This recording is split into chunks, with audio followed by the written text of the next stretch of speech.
Kung ikaw ay lampas na sa 60 at bawat umaga ay nagigising na may sakit sa iyong tuhod, likod, balikat, o mga kamay, makinig ng mabuti. Ang iyong maririnig ngayon ay maaaring magpaliwanag kung bakit patuloy na lumalala ang sakit mo, kahit na umiinom ka ng gamot. Maraming senior ang naniniwalang bahagi na ng pagtanda ang sakit. Isa ito sa pinakamalaking kasinungalingan na nakakasama sa mga taong higit sa 60 sa ngayon. Karaniwan ang sakit habang tumatanda, pero hindi ibig sabihin ay dapat mong tanggapin ito. Ang sakit ay mensahe. At karamihan sa tao ay pinipigilan ang mensaheng iyon sa halip na unawain. Sa kasalukuyan, milyon-milyong senior ang agad na umaasa sa painkillers. Paracetamol, ibuprofen, aspirin. Ang ilan ay paminsan-minsan lang, ang iba naman ay halos araw-araw. Pansamantalang nawawala ang sakit at pakiramdam ay nakapagbibigay ito ng ginhawa. Pero paano kung ang ginhawang iyon ay tahimik na nagpapahina sa iyong bato, atay, tiyan, o kahit puso? Ang mismong gamot na inaasahan mo para makaraos sa araw-araw ay unti-unting sinisira ang iyong katawan mula sa loob. Ayon sa mga doktor mula sa mga respetadong institusyon, tulad ng National Institute on Aging at Harvard Medical School, habang tayo ay tumatanda, mas mabagal ang pagproseso ng ating mga organo sa gamot. Ang kayang tiisin ng katawan mo noong 40 ay hindi na pareho sa edad 60 o 70. Ang painkillers ay hindi nagpapagaling ng kasukasuan. Hindi nito nilulunasan ang pamamaga. Tinutukso lang nito ang warning signal. Ang problema ay nananatili. Ang pinsala ay nagpapatuloy. At kadalasan, tumataas pa ang dosis. Kung pamilyar ito sa iyo, huminto sandali at maging tapat. Nasabi mo na ba, hindi ako makakaraos sa araw kung wala ang gamot ko sa sakit? Kung i-drop ang maya sa comments ngayon. Hindi ka nag-iisa. Bago tayo magpatuloy, sabihin mo kung saan ka nanonood. Ang bansa at lungsod mo. Ang channel na ito ay para sa mga tulad mo at gusto naming malaman na narito ka. May isa pang katotohanan na hindi ikinukwento sa karamihan ng senior. Bago pa man dumating ang modernong painkillers, ang mga tao ay nagagamot ang sakit sa pamamagitan ng pagkain. Hindi haka-haka. Hindi pamahiin. Totoo at nasusukat ang epekto. Ngayon, unti-unti nang kinukumpirma ng agham ang matagal ng alam ng tradisyonal na kaalaman, ang ilang spices ay nakakapagpabawas ng pamamaga sa pinagmulan nito. Hindi ito para sa lahat. Hindi sa bawat sitwasyon. Pero sa ilang paraan, maaari nitong mabago kung gaano kadalas ka umaasa sa mga gamot. Hindi ito tungkol sa pagtanggi sa mga doktor. Ito ay tungkol sa pagprotekta sa iyong katawan. Ito ay tungkol sa pag-unawa kung kailan nakakatulong ang painkillers at kailan ito tahimik na nakakasama. At kung mananatili ka hanggang sa dulo, maintindihan mo kung paano gumawa ng matalinong desisyon. Kung mahalaga sa iyo ang kalusugan mo, pindutin ang thumbs up ngayon at mag-subscribe sa Gintong Sustansya. Ang matutunan mo rito ay maaaring makatulong sa iyo na makalakad, gumalaw, at mamuhay ng mas kaunti ang sakit at mas kontrolado pagkatapos ng 60. Pag-usapan natin ng tapat kung ano talaga ang nangyayari sa loob ng katawan mo kapag umiinom ng painkillers pagkatapos ng 60. Medyo nakakakaba ito, pero kailangan. Maraming senior ang naniniwala na kung ang gamot ay mabibili sa pharmacy, ibig sabihin ligtas ito sa pamatagalang paggamit. Ang paniniwalang ito ang nagdulot ng mas maraming tahimik na pinsala kaysa sa iniisip ng karamihan. Habang tayo ay tumatanda, bumabagal ang atay at bato. Hindi ito opinyon. Isa itong biolohikal na katotohanan na kinumpirma ng mga institusyon tulad ng Mayo Clinic. Ang mga organong ito ang responsable sa pagsala ng toxins at gamot sa dugo. Kapag bumagal ang mga ito, mas matagal na nanatili ang gamot sa katawan. Ibig sabihin, ang tinatawag na normal na dosis ay maaaring sobra na sa pagtatrabaho ng iyong mga organo araw-araw. Tingnan ang mga karaniwang painkillers tulad ng ibuprofen o naproxen. Sila ay kabilang sa grupong tinatawag ng NSAIDs. Matagal nang binabalaan ng mga doktor na ang pangmatagalang paggamit ay nagpapataas ng panganib sa pagdurugo sa tiyan, ulcers, pinsala sa bato, at problema sa puso, lalo na sa mga senior. Ang panganib ay hindi agad nakikita. Maraming tao ay pakiramdam ay maayos hanggang sa biglang hindi na. Ang paracetamol, na kadalasang tinatawag na mas ligtas na opsyon, ay hindi rin ganap na walang epekto. Kung madalas gamitin o sa bahagyang mas mataas na dosis, nagpapahirap ito sa atay. Ang pinsala sa atay ay tinatawag na silent condition dahil hindi mo ito nararamdaman hanggang sa malala na ang pinsala. Maraming senior ang nagugulat kapag lumalabas sa blood test kung ano ang ginawa ng mga taon ng araw-araw na gamot. Ang pinakamakabahala, tinuturuan ng painkillers ang utak mo na baliwalain ang sakit sa halip na lutasin ito. Bumabalik ang sakit. Tumataas ang dosis. Lumalaki ang dependency. Karaniwan ang siklong ito kaya iniisip ng marami na normal lang sa pagtanda. Hindi ito normal. Ito ay chemical management, hindi pagpapagaling. Maging tapat sa sarili sandali. Tumaas na ba ang dosis mo sa paglipas ng mga taon? Mula sa kung kailangan lang hanggang sa halos araw-araw. Kung ay type ang maya sa comments. Ang pag-amin ay unang hakbang para protektahan ang iyong kalusugan. Hindi ibig sabihin na masama ang painkillers. Nakakapagligtas sila ng buhay kapag ginagamit ng tama. Malakas ang epekto sa emergencies at short-term na sitwasyon. Ang panganib ay nagsisimula kapag naging routine, automatic, at walang tanong ang paggamit. Kung hindi pa ito ipinaliwanag sa iyo dati, pindutin ang thumbs up ngayon para mas maraming senior ang makarinig ng mensaheng ito. At kung gusto mo ng gabay na iginagalang ang agham at katawan mo, mag-subscribe sa Gintong Sustansya. Ang hindi mo alam tungkol sa pain management pagkatapos ng 60 ay maaaring makasama sa iyo, pero ang iyong matutunan ay makakaprotekta sa iyo. Maraming senior ang nagtatanong ng isang napakamakatuwirang tanong, kung talagang nakakatulong ang mga spices sa sakit at pamamaga, bakit hindi ito madalas na binabanggit ng karamihan sa mga doktor? Ang sagot ay hindi kung ano ang iniisip ng mga tao. Hindi ito dahil hindi epektibo ang spices. Ito ay dahil sa paraan ng pagsasanay at istruktura ng modernong medisina. Ang mga doktor ay sinasanay na gamutin ang sakit, emergency, at matinding kondisyon. Ang kanilang edukasyon ay nakatuon ng malaki sa mga gamot at mga medikal na pamamaraan. Hindi ito isang puna, ito ay katotohanan. Sa medical school, kakaunti lang ang oras na inilaan para sa nutrisyon, halamang gamot o karaniwang pagkain. Maraming doktor ang nakakakuha lamang ng ilang oras ng edukasyon tungkol sa nutrisyon sa buong pagsasanay nila. Kaya kapag may senior na pumapasok na may sakit, ang pinakamabilis at standard na tugon ay magreseta o magrekomenda ng painkiller. May isa pang katotohanan na bihirang banggitin ng malakas. Madaling masukat at reseta ang painkillers, at maraming pag-aaral ang ginawa sa mga ito dahil kumikita sila. Ang spices ay hindi mapatent. Walang kumpanya ang kumikita ng bilyon mula sa turmeric, luya, o bawang. Hindi ibig sabihin na mahina sila. Ibig sabihin lang ay kakaunti ang pinansyal na motibasyon na i-promote sila ng agresibo.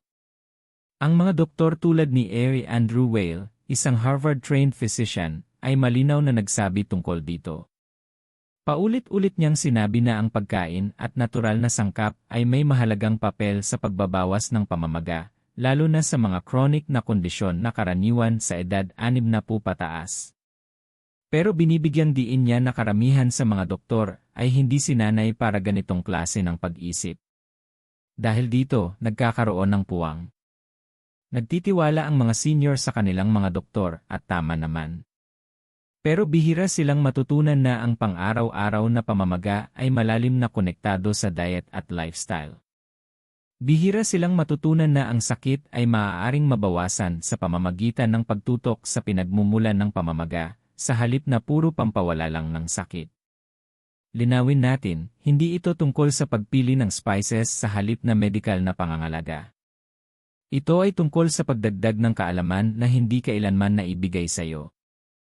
Ang doktor mo ay gumagamot ng sakit. Ikaw ay namamahala sa iyong pang-araw-araw na gawi. Mahalaga ang parehong aspeto. Kung naisip mo na bakit walang nakapagpaliwanag sa iyo tungkol sa pagkain, spices, o pamamaga sa isang doktor's visit, i-drop ang maya sa comments. Hindi mo ito nai-imagine. Ang pinakamahalagang bagay na dapat maintindihan, ang spices ay hindi magic pills. Mabagal ang epekto nila. Banayad ang pagtulong. Sinusuportahan nila ang natural na kakayahan ng katawan na pahupain ang pamamaga sa paglipas ng panahon.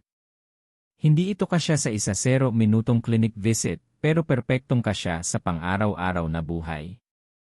Para maintindihan ang sakit pagkatapos ng 60, kailangan mong maintindihan ang isang salita na halos walang nakapaliwanag ng maayos, pamamaga, inflammation. Hindi ito komplikadong medikal na termino para lituhin ka. Ang pamamaga ay simpleng paraan ng katawan na protektahan ang sarili, pero sobrang tagal na itong nakaon. Kapag bata ka, dumarating at nawawala ang pamamaga.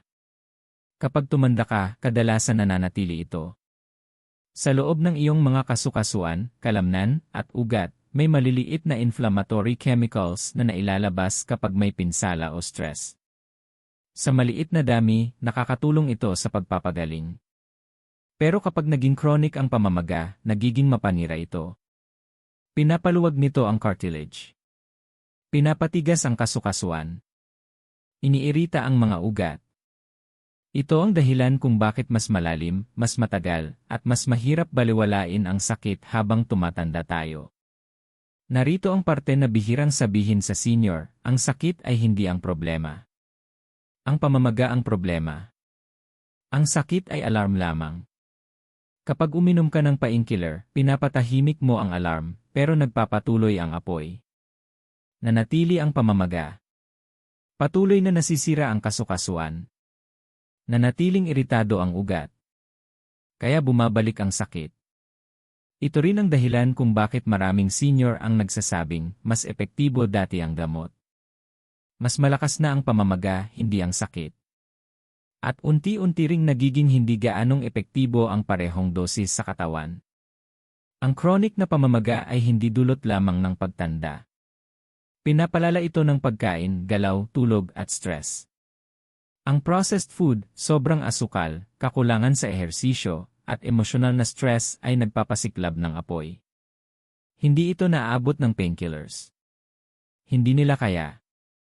Ang spices, sa kabilang banda, ay gumagana ng iba. Nakikipag-interact sila sa inflammatory pathway sa katawan. Tinutulungan nila pahupain ang chemical signals na nagdudulot ng pamamaga at paninigas. Kaya hindi sila nagbibigay ng instant relief gaya ng pill. Gumagana sila sa pinagmulan, hindi sa sintomas. Kung naintindihan mo ito, ay type ang maya sa comments. Ang pag-unawa nito ay magbabago sa pananaw mo sa sakit magpakailanman. Maraming senior ang sinisisi ang sarili sa kanilang sakit. Iniisip nila na mahina o sira sila. Hindi ito totoo. Ang katawan mo ay tumutugon sa taon ng pamamaga. At ang magandang balita, maaaring pababain ang pamamaga kahit sa anong edad. Kung gusto mong matutunan kung paano pahupain ang apoy sa halip na patahimikin lang ang alarm, manatili sa video na ito. Pindutin ang thumbs up ngayon para maabot ang mensaheng ito sa iba. At mag-subscribe sa Gintong Sustansya, dahil hindi pa tapos ang katawan mo sa pagpapagaling. Pag-usapan natin ang isang spice na pinag-aralan ng husto kumpara sa halos lahat ng natural na sangkap para sa sakit at pamamaga, turmeric. Ito ay hindi kwento lang o pamahiin. Ito ay agham. Sa loob ng maraming siglo, ginagamit ang turmeric sa tradisyonal na medisina, ngunit sa mga nakaraang dekada lang nagsimulang maintindihan ng mga mananaliksik kung bakit ito epektibo. Ang turmeric ay may aktibong sangkap na tinatawag na curcumin. Ayon sa mga pananaliksik na tinalakay ng Harvard Health at iba pang respetadong institusyon medikal, ang curcumin ay nakaka-interfere sa maraming inflammatory pathways sa katawan. Ibig sabihin, hindi lang nito pinipigilan ang sakit, tinutulungan nitong bawasan ang mga kemikal na reaksyon na nagdudulot ng pamamaga, paninigas, at discomfort sa mga kasukasuan. Para sa mga senior na may arthritis, sakit sa tuhod, paninigas ng balikat, o chronic back pain, napakahalaga nito. Sa maraming pag-aaral, napatunayan na ang curcumin ay nakakatulong sa pagpapabuti ng mobility ng kasukasuan at pagpapababa ng antas ng sakit sa paraan na maihahambing sa mild na anti-inflammatory drugs, pero walang parehong panganib sa tiyan, bato o puso kung ginagamit ng tama. Ngunit may isang mahalagang bagay na kadalasan ay mali ang pagkaintindi ng mga tao. Ang turmeric mismo ay mahina ang absorption sa katawan. Maraming senior ang umiinom ng turmeric capsules o nagwiwisik sa pagkain at hindi nakaramdam ng epekto, kaya nagko-conclude na hindi ito epektibo. Ang totoo, kailangan ng curcumin ng tulong para pumasok sa dugo. Ang black pepper ay may compound na tinatawag na piperine. Kapag kinuha ang turmeric kasama ang black pepper, tumataas ng husto ang absorption ng curcumin hanggang 2,000%. Kung walang black pepper, karamihan nito ay dumadaan lang sa katawan at hindi nagagamit. Ang detalyeng ito ang nagiging kaibahan sa pagitan ng resulta at pagkadismaya. Pinakamainam din ang turmeric kapag iniinom ng regular, hindi pa minsan-minsan lang. Hindi ito painkiller. Hindi mo ito iniinom kapag biglang sumakit.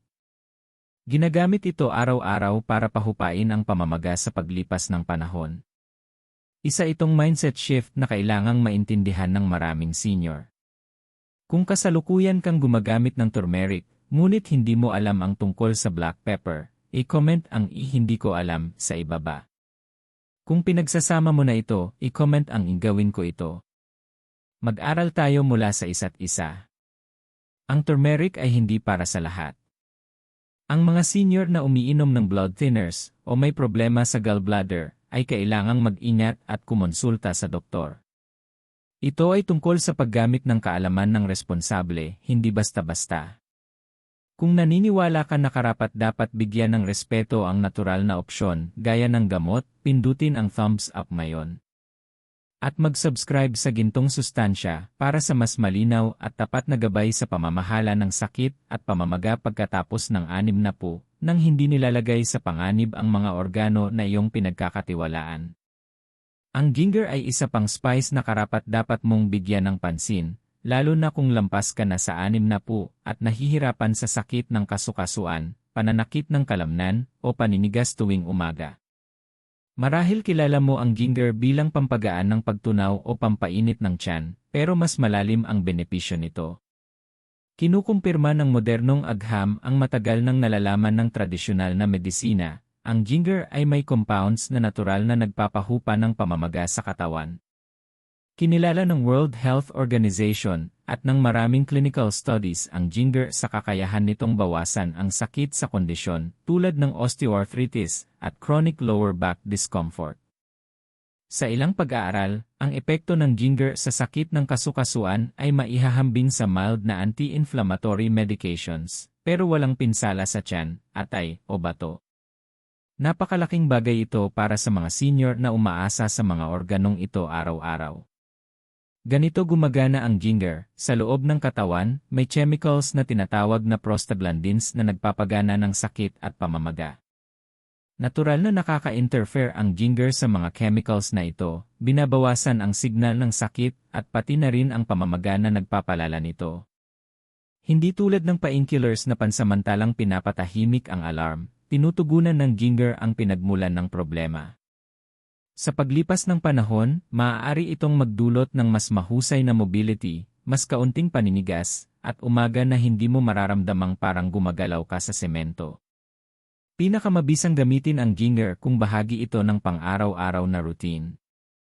Isang mainit na tasa ng ginger tea tuwing umaga ay makakatulong magpaluwag ng masikip na kasukasuan, pagpapabuti ng sirkulasyon, at paghahanda ng katawan para sa galaw. May ilang tao na nagdadagdag ng fresh ginger sa pagkain, smoothies, o soups para mapanatili ang steady intake. Ang susi ay consistency, isang pamatagalang approach, hindi instant fix. Kung kasali na sa diet mo ang ginger, ay type ang ginger sa comments para makita ng iba na hindi sila nag-iisa. Kung hindi pa, isaalang-alang ang pagsubok.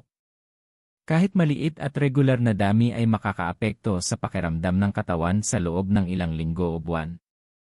May isa pang dahilan kung bakit partikular na kapaki-pakinabang ang ginger para sa senior. Habang tumatanda, bumabagal ang sirkulasyon ng dugo, na nagpapalala sa paninigas at nagpapahaba ng recovery mula sa sakit. Nakakatulong ang ginger sa pagpapabuti ng daloy ng dugo, na naghahatid ng nutrisyon sa kasukasuan at kalamnan, at pinapabilis ang pagpapagaling ng katawan. Ito ang dahilan kung bakit madalas maramdaman ng mga senior na mas magaan, mas mobile, at hindi gaanong locked up kapag regular nilang ginagamit ang ginger. Mahalagang tandaan na ligtas ang ginger para sa karamihan ng senior, pero kung ikaw ay umiinom ng blood thinners o may kasaysayan ng stomach ulcers, kumonsulta muna sa doktor. Pinoprotektahan ka ng kaalaman, at ang tamang paggamit nito ay nagbibigay benepisyo ng walang panganib. Kung naiintindihan mo ito, pindutin ang thumbs up ngayon para matulungan ang mas maraming senior na matutunan ang natural na paraan sa pamamahala ng pamamaga. At mag-subscribe sa gintong sustansya, karapat-dapat ang katawan mo sa bawat advantage, at karapat-dapat ka rin mamuhay na may mas kaunting sakit, mas maraming enerhiya, at mas kontrol sa iyong kalusugan pagkatapos ng 60. Ang cinnamon ay isang spice na karaniwang iniisip ng karamihan bilang pampalasa sa dessert o mainit na inumin, pero may malakas itong epekto sa katawan, mga epekto na lalo nang mahalaga para sa mga senior na nakararanas ng sakit, paninigas, o problema sa mga ugat. Ang chronic pain ay hindi nangyayari ng nag-iisa. Kadalasan, ito ay konektado sa daloy ng dugo, kalusugan ng mga ugat, at kahit antas ng asukal sa dugo. Ang cinnamon ay nakakaapekto sa lahat ng faktor na ito sa mga paraan na kinukumpirma na ngayon ng agham. Ang mataas na asukal sa dugo ay tahimik na nag-aambag sa sakit, lalo na sa nerve pain. Kapag matagal na mataas ang sugar levels, nagiging iritado ang mga ugat, bumabagal ang sirkulasyon, at lumalala ang pamamaga. Ito ang dahilan kung bakit madalas maramdaman ng mga senior ang pagkasunog, pangangatog, o pamamanhid sa kanilang mga kamay at paa. Tinutulungan ng cinnamon na i-regulate ang blood sugar sa pamamagitan ng pagpapabuti ng insulin sensitivity. Sa ganitong paraan, nababawasan ang pinagmumulan ng iritasyon na nagpapalala ng nerve pain. Pero hindi rito nagtatapos. Ang cinnamon ay may antioxidants at anti-inflammatory compounds na tumutukoy sa pamamaga at oxidative stress, mga pangunahing sanhi ng paninigas ng kasukasuan at chronic discomfort. Bagamat hindi ito kasing bilis ng pill, ang epekto nito ay dahan-dahang naiipon sa paglipas ng panahon, lumilikha ng mas maayos at mas malusob na internal na kapaligiran. Madalas napapansin ng mga senior na regular na gumagamit ng cinnamon ang mas magandang flexibility, mas kaunting paninigas tuwing umaga, at balanse sa enerhiya. Madali ang paraan ng paggamit ng cinnamon ng epektibo pero kailangan ng consistency. Iwisik ito sa oatmeal, haluin sa tea, o idagdag sa pagkain. Ang kalahating hanggang 1 kutsarita bawat araw ay sapat na para magsimulang maramdaman ang epekto kapag pinagsama sa iba pang anti-inflammatory na pagkain at spices. Hindi tulad ng gamot na nagbibigay ng pansamantalang ginhawa, ngunit pinapahirap ang mga organo, ang cinnamon ay banayad at natural, sumusuporta sa katawan sa halip na itago ang mensahe nito. Kung ginagamit mo na ang cinnamon sa diet mo, i-type ang T-cinnamon sa comments para ibahagi ang karanasan mo. Kung hindi pa, isaalang-alang ito bilang maliit pero makabuluhang hakbang para pababain ang pamamaga at protektahan ang iyong mga ugat. Ang maliliit na pang-araw-araw na gawi ang kadalasang nagdudulot ng pinakamalaking pagbabago, lalo na pagkatapos ng 60. Mahalagang tandaan na may dalawang pangunahing uri ng cinnamon, Ceylon cinnamon at Cassia cinnamon. Mas ligtas ang Ceylon para sa pangmatagalang paggamit dahil mas mababa ang kumarin, isang compound na maaaring mag-stress sa atay kapag mataas ang dami. Para sa mga senior, ang kaalaman na ito ay malaking tulong sa kaligtasan at resulta. Kung mahalaga sa iyo ang impormasyong ito, bigyan ang video ng thumbs up. Ibahagi ang opinyon mo sa comments saan ka nanonood. Bawat isa ay maaaring makinabang kahit sa isang maliit na pagbabago. At kung hindi ka pa nakasubscribe, mag-subscribe sa Gintong Sustansya, dahil ang channel na ito ay para tulungan kang maging mas malakas, gumalaw ng mas madali, at pamahalaan ang sakit ng natural pagkatapos ng 60. Ang bawang, garlic, ay hindi lang pangkaraniwang sangkap sa kusina. Para sa mga senior, ito ay maaaring maging makapangyarihang kaalyado laban sa sakit, paninigas, at problema sa sirkulasyon.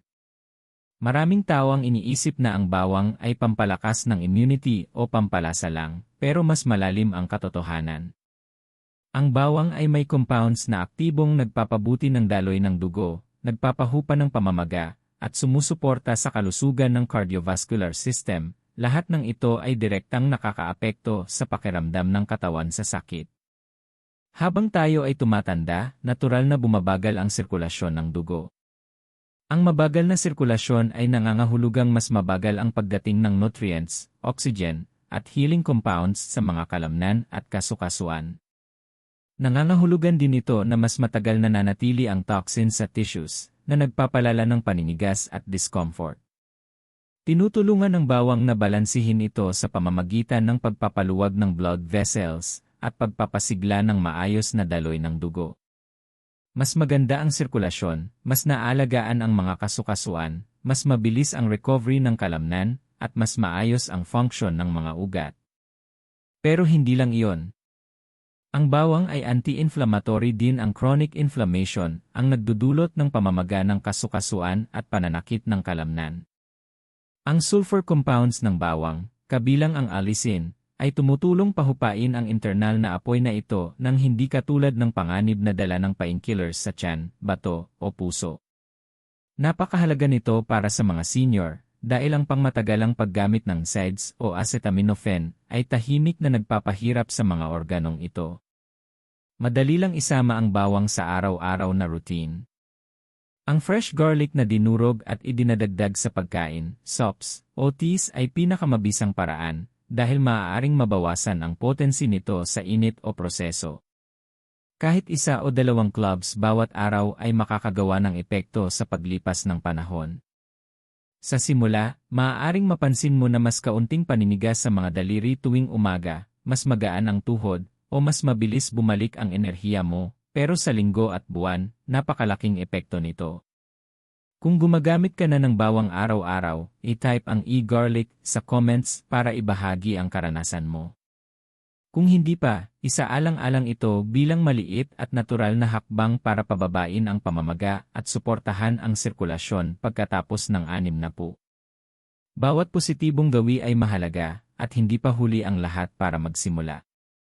Mahalagang tandaan, ang bawang ay hindi pamalit sa medikal na pangangalaga. Ang mga senior na umiinom ng blood thinners ay kailangang mag-ingat dahil maaaring palakasin ng bawang ang effect ng gamot. Kaya mahalaga ang kaalaman at moderation. Sa tamang paggamit ng bawang kasabay ng wastong payo ng doktor, makakamtan mo ang pinakamahusay na benepisyo, natural na suporta para sa katawan ng walang panganib. Kung nakaka-relate ka dito, pindutin ang thumbs up. Ibahagi ang opinion mo sa comments saan ka nanonood. Bawat isa ay maaaring makinabang sa pag-unawa kung paano nakakaapekto ang maliliit na natural na pagpipilian sa katawan pagkatapos ng 60. At kung hindi ka pa nakasubscribe, mag-subscribe sa Gintong Sustansya, dahil ang channel na ito ay para bigyan ka ng lakas, gumalaw ng mas madali, at pamahalaan ang sakit ng natural, ligtas, at epektibo. Ngayon, maging tapat tayo. Ang mga spices ay malalakas na kaalyado, pero hindi sila magic. Hindi sila instant fix, at hindi rin sila pamalit sa tunay na medikal na pangangalaga kapag kailangan ng katawan mo. Para sa mga senior na lampas 60, may mga pagkakataon na ang sakit ay sapat na kalala upang ang pagsalig lamang sa turmeric, ginger, cinnamon, o bawang ay hindi sapat. Ang advanced arthritis, injuries, post-surgical pain, o bigla ang flare-ups ay maaaring mangailangan ng maingat na paggamit ng painkillers. Ito ay punto na kadalasang nakakaligtaan ng maraming senior. Ang natural remedies at spices ay napakabuti para sa pang-araw-araw na suporta at pangmatagalang pamamahala ng pamamaga, pero mabagal ang epekto nila. Pinapahupa nila ang apoy sa loob ng katawan pero hindi nila agad pinapatahimik ang alarm tulad ng pill. Ang pagbaliwala sa seryosong sakit sa pag-asa na spices lang ang makagagamot ay maaaring maging delikado. Ang painkillers, kapag ginamit ng tama at sa tamang sitwasyon, ay life-saving tools.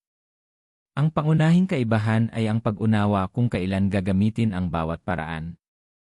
Ang painkillers ay pang-maikling panahon, targeted, at dapat may gabay ng doktor.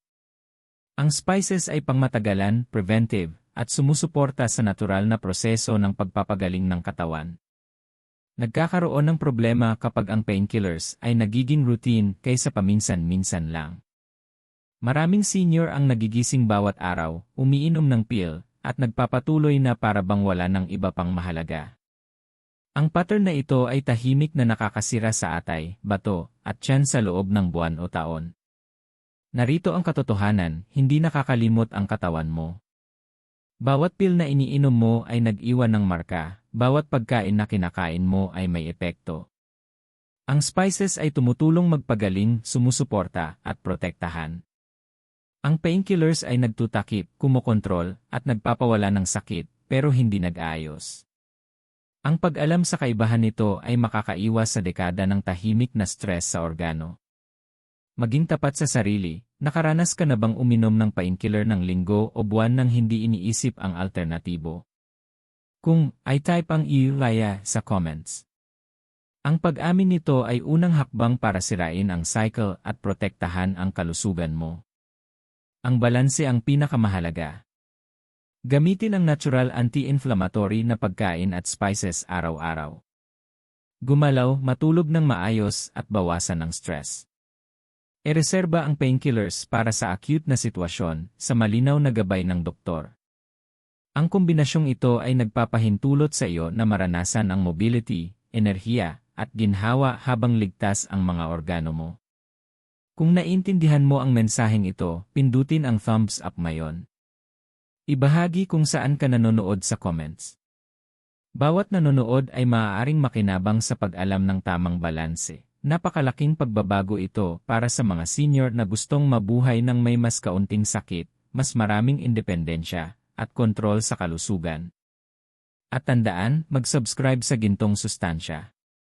Ang channel na ito ay para bigyan ka ng kaalaman at tools upang pamahalaan ang sakit ng ligtas at natural, nang hindi tinatanggal ang ginhawa na hatid ng gamot kapag talagang kailangan. Karapat-dapat ang katawan mo sa parehong karunungan at pangangalaga. Ngayon, pag-usapan natin ang pinakamapanganib na pagkakamali ng maraming senior sa pamamahala ng sakit. Simple lang ito, pero napakakaraniwan at tahimik na nakakasira sa katawan araw-araw. Maraming senior ang umiinom ng painkillers araw-araw, minsan buwan o taon, nang hindi kailanman sinusuri kung kailangan pa talaga. Iniinom nila ang gamot dahil naging habit na, hindi dahil talagang kailangan. Ito ang cycle na nagdudulot ng nakatagong pinsala. Ang problema, hindi na tumutugon ang katawan tulad ng dati noong mas bata ka pa. Unti-unting bumabagal ang kidney, liver, tiyan, at puso habang tumatanda. Ang dosis na dati ay ligtas 5 o 10 taon na ang nakalipas ay maaaring maglagay ng stress sa mga organo nang hindi mo namamalayan. Ang painkillers ay hindi nagsasabi kapag may pinsala, itinatago lang nila ang sakit. Pag lumitaw na ang unang sintomas, maaring malubha na ang pinsala. Ito ang dahilan kung bakit maraming senior ang naihospital bawat taon dahil sa mga isyong maaaring naiwasan. Stomach bleeding, kidney failure, liver complications, at heart problems ay kadalasang konektado sa pamatagalang, hindi minomonitor na paggamit ng painkillers. Hindi ito minor risk, bagkus, life-changing at minsan life-threatening. Mas malungkot pa, maiwasan ito. Ang spices, nutrisyon, at lifestyle choices ay makakapigil o makakapabawas sa karamihan ng pamamaga na nagpapalala sa chronic pain. Kapag pinagsama sa paminsang paggamit ng painkillers ng maingat, maaaring mabuhay ang senior ng mas komportable, mas malaya sa galaw, at maprotektahan ang mga organo. Ang susi ay awareness at intensyon. Maging tapat sa sarili. Nakaranas ka na bang uminom ng pill nang hindi iniisip ang pangmatagalang epekto? Kung ay type ang Laya sa comments. Hindi ito kahihiyan, ito ang unang hakbang para makontrol ang kalusugan mo. Ang pag-amin ay empowering. Isa pang kritikal na bahagi ng pagkakamaling ito ay ang pagbaliwala sa alternatibo. Maraming senior ang hindi natutunan na ang pang-araw-araw na gawi, tulad ng banayad na paggalaw, stretching, at anti-inflammatory na pagkain, ay maaaring natural na magpabawas ng sakit sa paglipas ng panahon. Sa halip, umaasa lang sila sa gamot. Ang short-term thinking na ito ang nagpapatuloy sa cycle. Bumabalik ang sakit. Tumataas ang dosis. Humihina ang organo. Nagiging limitado ang buhay.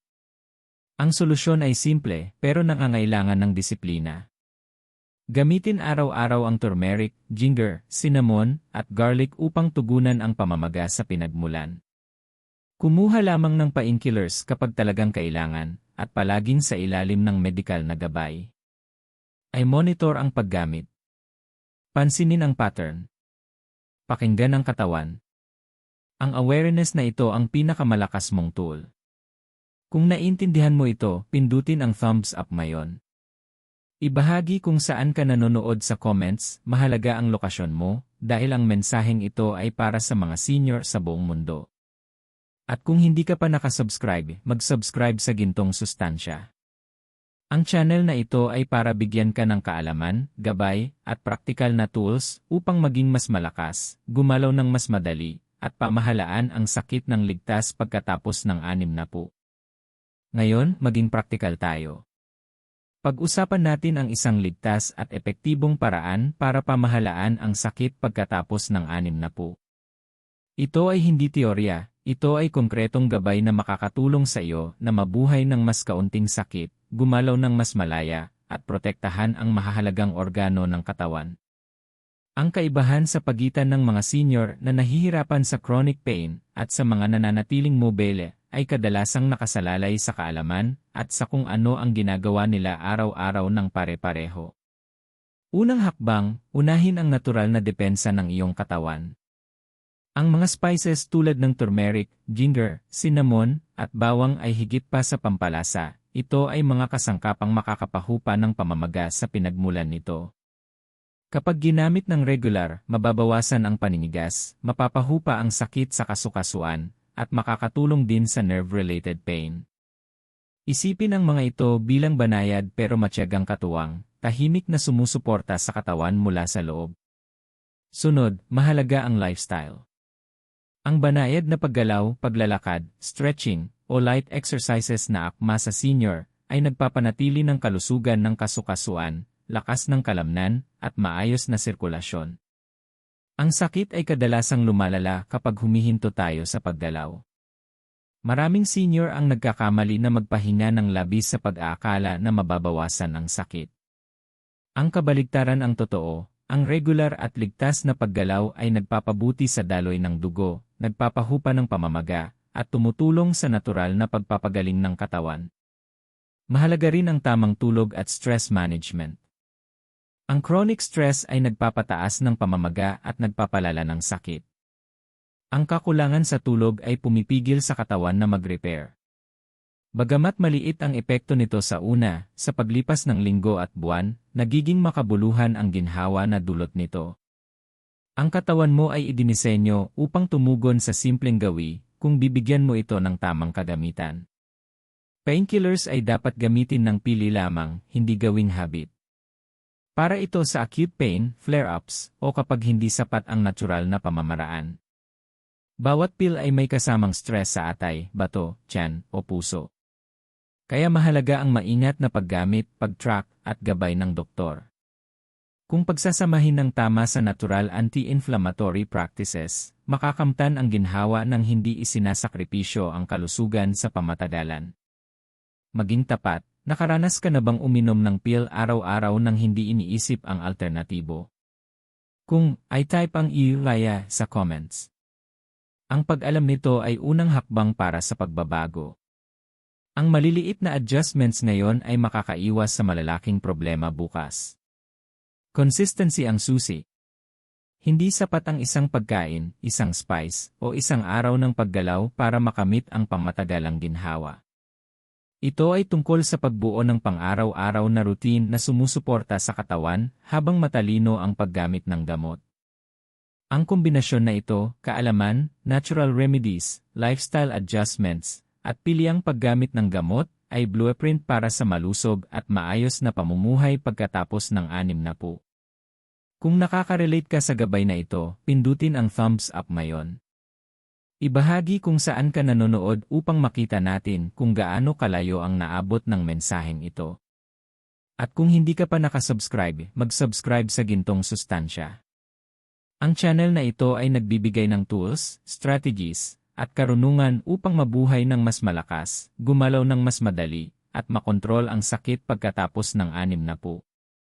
Bago tayo matapos, huminga ng malalim at makinig ng mabuti. Ang katawan mo ay nagpapadala ng mensahe sa loob ng maraming taon. Bawat kirot, paninigas, at twinge ng sakit ay sinusubukang sabihin sa iyo ang isang bagay. Ang sakit ay hindi kaaway. Hindi ito patunay na mahina o sira ka. Ang sakit ay signal na kailangan ng pag-unawa, atensyon, at pangangalaga. Sa loob ng dekada, maraming senior ang sinabihan na uminom ka na lang ng pill. At bagamat may lugar ang painkillers, madalas ginagamit ang mga ito bilang band-aid na nagtutakip sa alarm imbes na lutasin ang apoy sa ilalim. Ito ang dahilan kung bakit maraming tao ang nakakaramdam na parang nakulong sa cycle ng sakit, pagod, at frustration. Uminom sila ng gamot, humupa ang sakit ng ilang oras, at pagkatapos ay bumabalik ito ng mas malakas. Tahimik na nakakaipon ng pinsala ang katawan, humihina ang organo, at unti-unti nawawala ang independensya. Ngunit narito ang katotohanan, hindi pa huli para baguhin ang kwento mo. Nasa kamay mo ang mga tools. Ang turmeric, ginger, cinnamon, bawang, hindi lang ito mga kitchen spice. Sila ay kaalyado. Ang pang-araw-araw na gawi, banayad na paggalaw, maingat na pagkain, at regular na pangangalaga, ito ang iyong armor. Kapag pinagsama sa maingat na paggamit ng painkillers sa tamang panahon, mapoprotektahan mo ang katawan, mapapahupa ang pamamaga, at maibabalik ang mobility at ginhawa. Bawat desisyon mo ay mahalaga. Bawat pill, bawat pagkain, bawat hakbang, bawat stretch, bawat sandali ng pahinga, lahat ay nakikipag-usap sa katawan mo. Sinasabi nito kung nakikinig ka o binabaliwala. Kaya mong tumugon sa mensaheng ito ng matalino. Kaya mong kontrolin ang kalusugan mo kahit pagkatapos ng 60. Ngayon, magnilay. Handa ka na bang simulan ang pakikinig sa katawan sa bagong paraan? Kung I-type ang I will take care and my body sa comments. Huwag lang manood, mag-commit. Sabihin din kung saan ka nanonood. Mahalaga ang lokasyon mo dahil nararapat malaman ng lahat ng senior sa buong mundo ang mensaheng ito. Kung nakatulong ang video na ito na maunawaan mo ang sakit sa bagong paraan, pindutin ang thumbs up ngayon. Ibahagi sa mahal mo sa buhay na maaaring tahimik na nakararanas rin. At kung hindi ka pa nakasubscribe, mag-subscribe sa Gintong Sustansya. Ang channel na ito ay para sa mga taong ayaw tumanggap ng hindi kailangang sakit, sa mga gustong mabuhay ng mas malakas, gumalaw ng mas madali, at protektahan ang kanilang katawan sa mga darating na taon. Tandaan, nakikinig ang katawan mo. Ang mga pagpipili ang ginagawa mo ngayon ay magre-reflekta sa kalusugan mo bukas. Pumili ng awareness. Pumili ng pangangalaga. Pumili ng natural na suporta. At pumili ng balanse. Ang sakit ay hindi katapusan. Ito ay mensahe. At ngayon, sa kaalamang hawak mo, kaya mo itong tugunan ng may karunungan, hindi takot. May kapangyarihan kang baguhin ang kwento mo. Maaaring mapahupa ang apoy ng pamamaga. Maaaring gumalaw ng mas malaya ang kasukasuan mo. Maaaring maging magaan ang iyong umaga. At maaaring maging puno, aktibo, at independyente ang buhay mo pagkatapos ng 60. Huwag hayaan sinuman na sabihing huli na. Hindi pa huli para makinig. Hindi pa huli para alagaan ang katawan. Hindi pa huli para muling maranasan ang ginhawa, mobility, at kalusugan.